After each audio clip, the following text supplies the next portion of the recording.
Okay, so you know how there are those topics that always feel like they're just kind of simmering there right under the surface of like our national conversation? Yeah. Restitution for Black Americans. Yeah. Uh, I feel like that is definitely one of those. It is just such a massive, multifaceted issue, which is incredibly deep roots and just so much present day resonance. Hmm. And um, and that's exactly why we're going to deep dive into it today. Yeah. That's right. I'm joined by Yeah. an expert on this subject. Hello. Welcome to the show. Glad to be here. Yeah, we are very excited to kind of get into this. Yeah, me too. Um, Can be a good one. yeah, so restitution for Black Americans. Like I said, it's a big one, and we have a really interesting article Yeah. that we are going to be kind of pulling apart and looking at all the different angles. It's a good one. It really kind of lays out a lot of the main arguments for and against restitution, the whole historical context, the economic realities, even some examples of like different ways that this concept's been approached. Yeah. Yeah. So yeah, a lot to dig into. Yeah, and as always, our goal is to kind of sift through all of that and really get to the heart of the matter, understand those core ideas, explore the complexities involved, and really give you a solid understanding. A good foundation. Yeah. Of what this is all about and why it continues to be such an important discussion. Definitely, and like a very relevant discussion. Yeah, exactly. Yeah. So let's kind of start at the beginning. Yeah, let's get into it. With the historical context. Yeah, that fuels this whole call for restitution. All right, so you really can't talk about restitution without talking about, you know, the transatlantic slave trade. Yeah. So we're talking about, the forced migration of an estimated 12.5 million Africans to the Americas. Wow. About 400,000 of those individuals were brought to what's now the U.S. And it's almost impossible to comprehend the scale of human suffering. Yeah. And the amount of wealth Yeah. that was generated for slaveholders through their forced labor. Yeah, it's really difficult to even wrap your mind around the sheer number of human beings. Yeah, and the number of years that this went on. Yeah, exactly. And so, the article makes clear that the 1865 13th Amendment, while obviously ending slavery, wasn't this kind of instant, erasure of all that injustice. It wasn't a clean slate. Yeah. Like all of a sudden everything is fine. Yeah, exactly. So, yeah, the oppression that existed then just adapted and took on new forms. Yeah, and I think that's such a crucial point to grasp. Like, just because the legal, designation of chattel slavery ended, Right. it doesn't mean that that deeply ingrained racial hierarchy just disappeared. The economic exploitation. Yeah, it was ingrained into the system. Totally. Yeah. So what did it morph into then? So then what you get is the Jim Crow era, which was, late 19th century, Right. well into the mid 20th century. And this was, all those state and local laws Right. that mandated racial segregation Yeah. in basically all aspects of life. Schools, public transportation, housing, restrooms, the Plessy v. Ferguson, Yeah. the Supreme Court decision in 1896, gave a legal stamp of approval Right. for this separate but equal doctrine, Right. which in practice was definitely not equal. Yeah, it sounds pretty Orwellian. Yeah, very much so. Yeah. So like what are some of the like, kind of daily indignities that Black people were facing? Yeah, so, think about Yeah. separate schools for Black children that were woefully unequal. Yeah. Being barred from certain businesses. Wow. Having to use different facilities. Yeah. It was a system designed to deny Black Americans basic rights and opportunities. And really keep them separate, keep them unequal. in a lower position. Yeah. Yeah, and it went beyond. It went beyond those legal segregation. Yeah, and we saw lynchings. We saw denial of voting rights through voter suppression. Yeah. Redlining. Yeah. Where banks literally drew lines on maps and said, these predominantly Black neighborhoods are too risky. Yeah. We're not going to invest. Yeah. And that prevented Black families from accessing mortgages, Yeah. from building wealth through home ownership. Yeah. it's just layer upon layer. It's systemic. Yeah, just like roadblocks and obstacles. And then even though the civil rights movement came along and really fought so hard and dismantled a lot of those over with legal structures. Yeah. The articles is careful to say that the effects of that systemic racism is still being felt today. Yeah, they didn't just disappear overnight. And areas like healthcare. Yeah, healthcare. Criminal justice system. Yeah. Where racial bias is still a very real thing. Definitely. So to kind of understand the gravity of this history, the article talks about some pretty powerful examples. Yeah, I mean the Tulsa massacre of 1921. Yes. I mean that's just a chilling illustration. It is. For anyone who's not familiar. Right.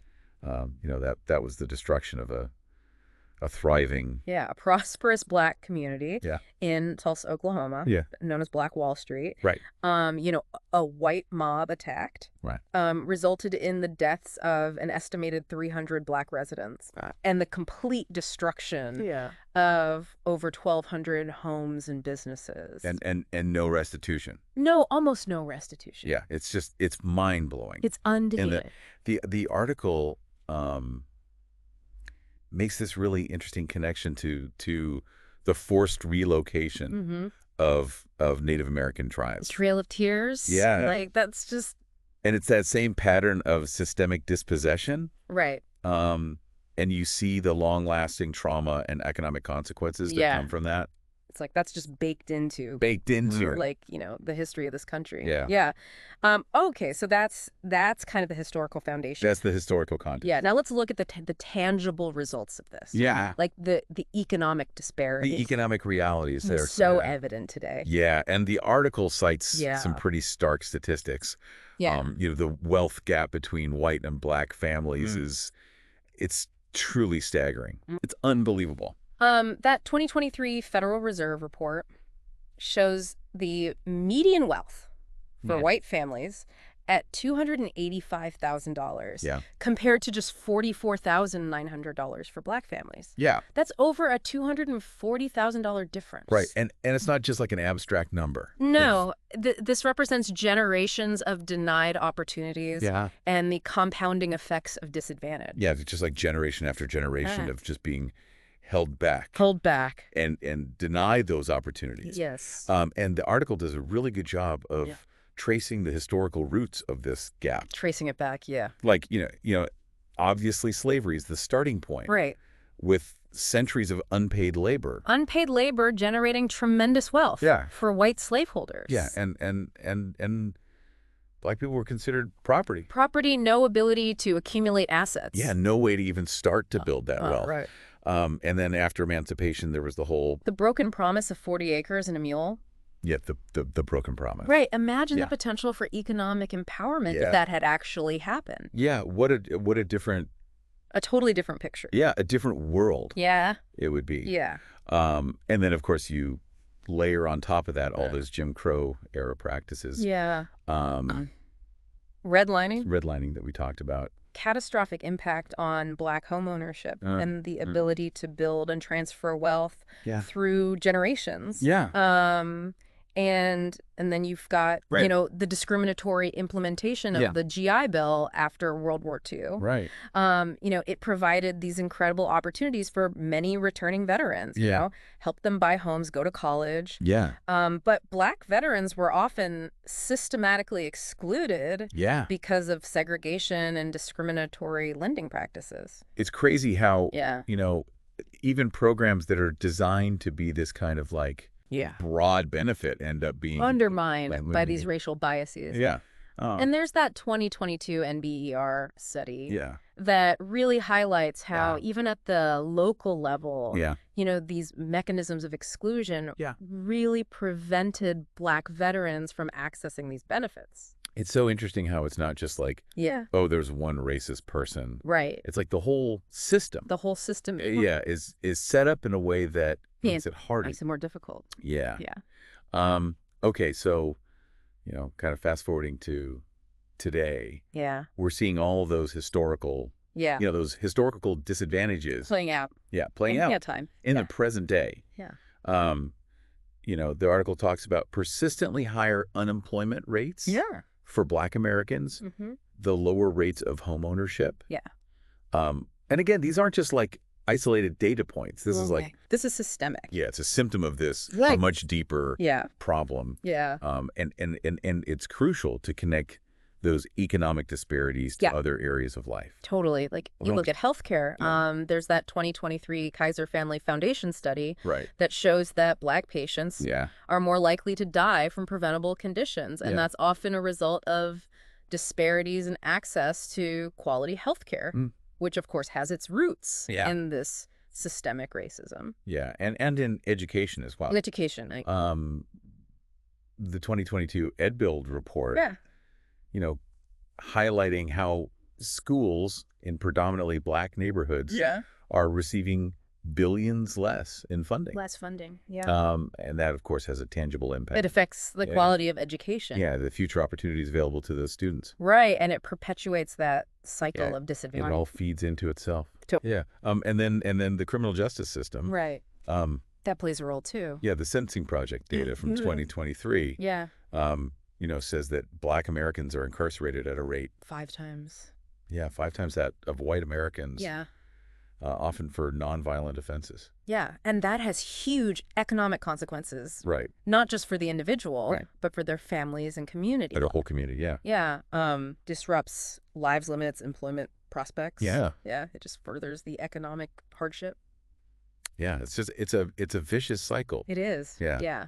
And so this is where the concept of restitution comes in. Right. This is where this conversation really starts. Yeah. Like, can this be a way to address... Try and remedy these ongoing consequences. Be like, break the cycle. Okay, so let's talk about the arguments.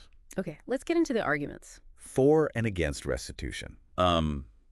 And the article is very clear. Very clear. That this is a deeply debated and often very polarized issue. Yeah. So on the one hand, you have the argument in favor of restitution. And that really centers around this idea of healing and reconciliation. Yeah. It's about acknowledging the harm that's been done. The lasting harm. The lasting harm, and taking steps to address the economic and social inequalities that resulted from that harm. Right. And there's also a very strong... Moral argument like there. It's the core of it, Yeah, like, justice demands some form of amends. For these wrongs. Yeah, Ta-Nehisi Coates wrote that powerful article in The Atlantic back in 2014, where he talked about this debt that's owed to Black Americans, from the wealth that was extracted. Through slavery, through Jim Crow. Yeah, and a big part of that. And then, of course, the economic impact, whether it's direct financial payments or reparations or investments in Black communities. The goal is to meaningfully close that gap, close that racial wealth gap. Yeah. And then there's also that symbolic dimension. Like, this would send a powerful signal. That society is committed to racial equity, to healing. And then the article brings up the 1988 Civil Liberties Act as a precedent. For this. Yeah.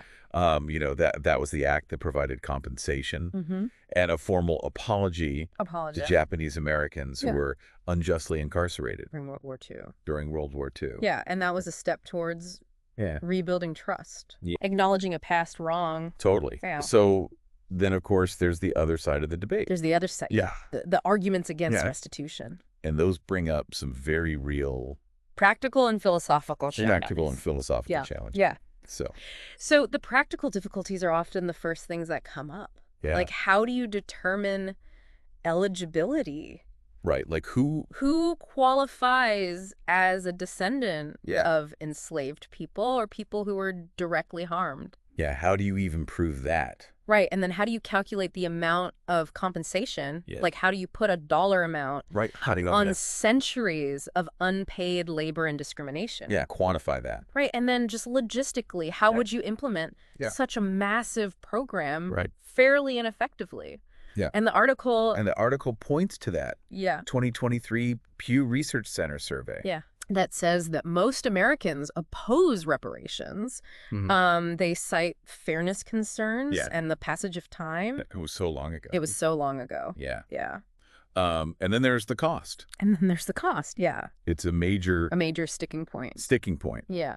The article mentions estimates in the trillions of dollars. Trillions. Yeah, and critics, rightfully so. Yeah, are concerned about whether that money, where does that money come from? Yeah, could be better spent elsewhere. Right, and is it fiscally sustainable? Right. Yeah. And then you get into the philosophical objections. Okay. Some argue that focusing on historical grievances could actually deepen racial divisions. Like create more of an us versus them. More of an us versus them. Yeah. Yeah.